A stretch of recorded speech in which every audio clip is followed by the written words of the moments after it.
Buenos días, estudiantes. Vamos a hablar de los procesos de medición. Para realizar una medición utilizamos un instrumento de medida, el cual tiene una representación del patrón con el cual estamos comparando y una graduación, normalmente en un esquema decimal, es decir, partidos de 10 en 10 partes iguales. La medida obtenida por un proceso de medición es la representación que el instrumento de medición que usamos puede hacer de la medida real. Por tanto, está limitada por algo que llamamos la precisión del instrumento. Por ejemplo, midamos usando una regla o un flexómetro que tengamos en casa, como este. Si bien la unidad para la unidad física de longitud en el sistema internacional pues es el metro, dicha unidad se hace muy grande para medir los objetos con los que trabajamos diariamente. Así que dividimos dicha unidad en 10 partes iguales. Llamamos decímetro o dm por su sigla en escritura. Si los objetos son más pequeños aún, dividimos cada decímetro en 10 partes iguales otra vez. Cada uno de ellos lo llamamos un céntimo de metro o un centímetro. Las reglas y flexómetros normalmente están graduadas hasta las milésimas de metro. Su sigla es mm. Esto quiere decir que el fabricante nos garantiza que su herramienta de medida coincide con la unidad patrón hasta una milésima parte. Por otro lado, esto nos dice que no podemos garantizar una medida más fina que la mínima división disponible en el aparato de medida. Esta característica se denomina incertidumbre y es intrínseca al proceso de medida.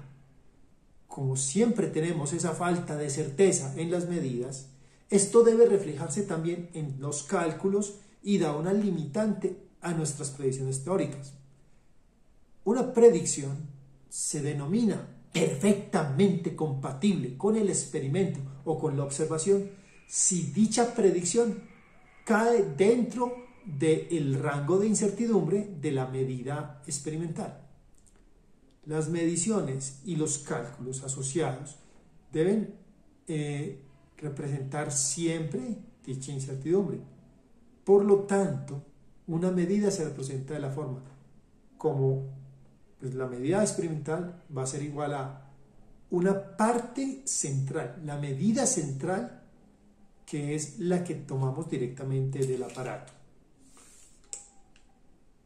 y un rango de incertidumbre. Ese rango de incertidumbre lo representamos con un más y un menos, que quiere decir que puede que estemos o un poco hacia la derecha o un poco hacia la izquierda de la medida que realmente estamos representando. Es decir, que la medida real de la cantidad física que estamos tratando de cuantificar está dentro de ese rango posible. Está escrito a la medida de la cantidad X que estamos midiendo. Yo en este caso podría ser, digamos, una distancia. La estoy notando como X entre barritas para indicar que es la medida experimental, no es la medida real del objeto, es la medida experimental. Es decir, corresponde al valor reportado o leído en el instrumento de medida. Lo llamamos el valor central. Las mediciones y los cálculos asociados deben siempre representar dicha incertidumbre. Por lo tanto, una medida se representa en la forma medida experimental igual a una cantidad X que llamamos el valor central. Le voy a poner un gorrito para indicar que es el valor central de la medida, no es el valor real del objeto que estoy midiendo, sino el valor central de la medida. Y un intervalo de incertidumbre que lo denominamos delta de X. La mínima incertidumbre en la medida que podemos reportar corresponde a la mínima graduación del aparato utilizado. En el caso de un flexómetro, esta graduación es de 1 milímetro. Como la incertidumbre pone un límite a la representación numérica del valor medido, su representación matemática no puede contener más cifras de las que tienen un significado real, es decir, de las cosas con las que yo puedo contar, a las que le puedo creer.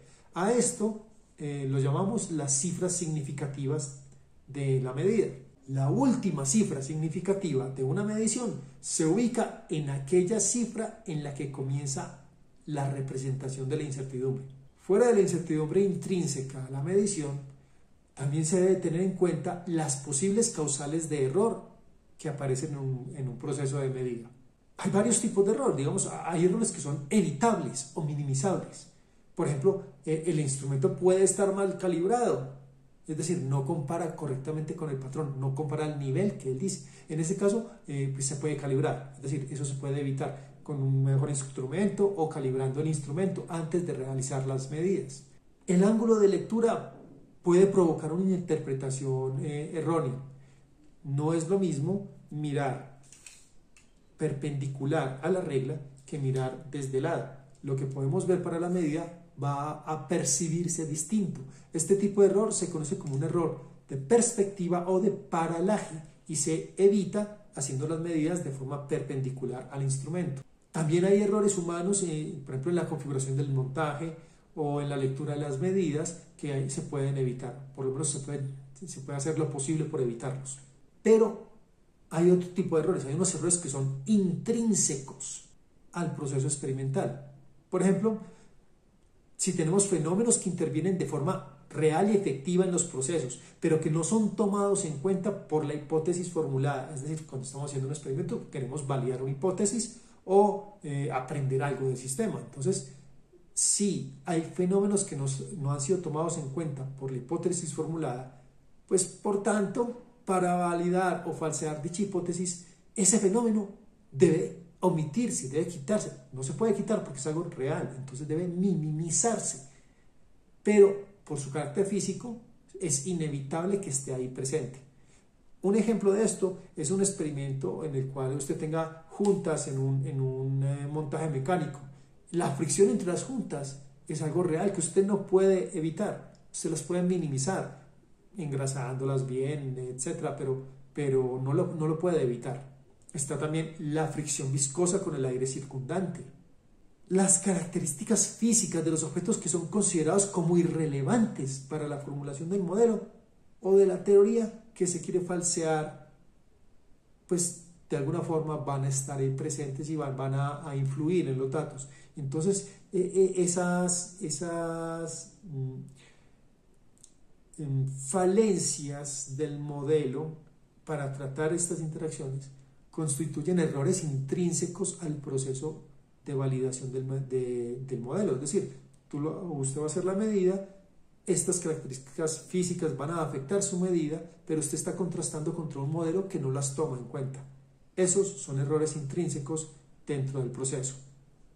El parámetro delta de X, es decir, lo que nos caracteriza la incertidumbre, el parámetro delta de X que acompañaba a la medida debe de incluir todas estas posibles causales a la hora de ser estimado. Esto se hace evidente en las mediciones con cronómetros. Si bien el fabricante nos garantiza una precisión en su representación del tiempo, al realizar la medida se puede introducir errores de un orden de magnitud que es mayor al que es prometido por el fabricante. Luego, el tiempo realmente medido no es el tiempo entre los instantes inicial y final de la prueba experimental, sino que también influye, también se cuenta el tiempo que tardó el operario en accionar el equipo. Caracterizar el tiempo de reacción de un operario se puede hacer una estadística del tiempo que tarda en iniciar y detener el cronómetro tan rápidamente como sus reflejos se lo permiten. En este caso, la incertidumbre de la medida es mejor representada por el promedio de los tiempos de reacción que por la mínima medida del aparato. Obviamente, el aparato de medida a utilizar depende del tipo de medida que se quiera hacer. Para el proceso de medida se utiliza un aparato que mediante la interacción con el sistema nos permite estimar la comparación con el patrón de medida. En el laboratorio encontramos diversos aparatos en función del tipo de medida a realizar. Sin embargo, en esta charla me voy a centrar en los aparatos de medida que usted tiene disponibles en su casa y que le pueden servir para llevar a cabo algunos experimentos. Normalmente el estudiante tendrá una regla de 30 centímetros que conserva de su paso por la educación básica o un flexómetro, el cual viene disponible en los juegos de herramientas básicos que solemos tener para atender las pequeñas necesidades del hogar o para los hobbies. En ambos casos, podemos realizar medidas de longitud con una precisión de 1 milímetro. Es posible también que usted cuente con 1 metro de costura, en cuyo caso es preferible ampliar el rango de incertidumbre a 2 o 3 milímetros, puesto que los fabricantes no suelen ser muy exigentes en el cumplimiento del patrón. El cronómetro suele estar disponible en los relojes de pulso, con distintas resoluciones temporales. En este caso, usted debe constatar cuál es la mínima media posible que da ese cronómetro y verificar si su tiempo de reacción es muy grande con respecto a dicha medida, cómo influye su tiempo de reacción en la toma de la medida, en cuyo caso la incertidumbre será proveniente del tiempo de reacción. Si usted cuenta con un teléfono inteligente, dicho teléfono cuenta con diversos sensores que pueden ser bien utilizados como herramientas de medida. Las herramientas disponibles dependen del modelo, pues son sensores reales que son incluidos o no incluidos por el fabricante, ellos deciden. Lo que hago anotación acá es que no existe una aplicación que haga una medida, no. La aplicación lo que va a hacer es permitir el acceso a el aparato de medición con el que usted ya cuenta. Para acceder a dichos sensores y poder realizar las medidas, entonces se debe contar con una aplicación que haga uso del sensor y que nos sirva como interfaz para tomar las medidas. Yo conozco 2 proyectos que nos permiten utilizar el teléfono como una herramienta de medida.